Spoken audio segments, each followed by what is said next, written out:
ചരിത്രം കുറിച്ച് ആർട്ടിമസ് 2 ദൗത്യസംഘം. ഭൂമിയിൽ നിന്നും ഏറ്റവും കൂടുതൽ ദൂരം സഞ്ചരിച്ച മനുഷ്യർ എന്ന പുതിയ റെക്കോർഡാണ് ആർട്ടിമസ് 2 ദൗത്യസംഘം സ്വന്തമാക്കിയത്. 1970-ൽ അപ്പോളോ 13 സ്ഥാപിച്ച റെക്കോർഡാണ് ആർട്ടിമസ് 2 തകർത്തത്. ഓറിയോൺ ചന്ദ്രന്റെ മറുവശം ചുറ്റി 40 മിനിറ്റ് നീണ്ട ബ്ലാക്ക് ഔട്ട് പൂർണ്ണമാണ്. വിശദാംശങ്ങളുമായി അന്താരാഷ്ട്ര ഡെസ്കിൽ നിന്നും നോയൽ ചേരുന്നുണ്ട്. നോയൽ, എങ്ങനെയാണ് ഇപ്പോൾ ഈ ദൗത്യം പുരോഗമിക്കുന്നത്? അതുമായി ബന്ധപ്പെട്ട ഏറ്റവും പുതിയ വിവരങ്ങൾ എന്താണ്?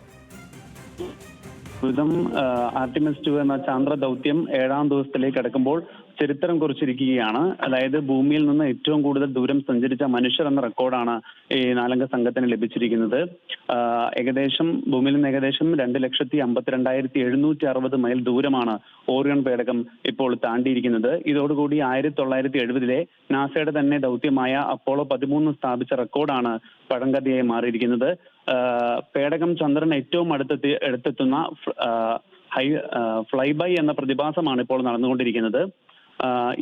ഈ ദൗത്യത്തിൽ അപ്പോളോ 8 ദൗത്യത്തിൽ ചിത്രീകരിച്ച എർത്ത് റൈസ് എന്ന ചിത്രം ആധുനിക ക്യാമറകൾ ഉപയോഗിച്ച് വീണ്ടും ദൗത്യസംഘം പകർത്താൻ ശ്രമിക്കും എന്നുള്ളതാണ് നമുക്ക് ലഭിക്കുന്ന വിവരം.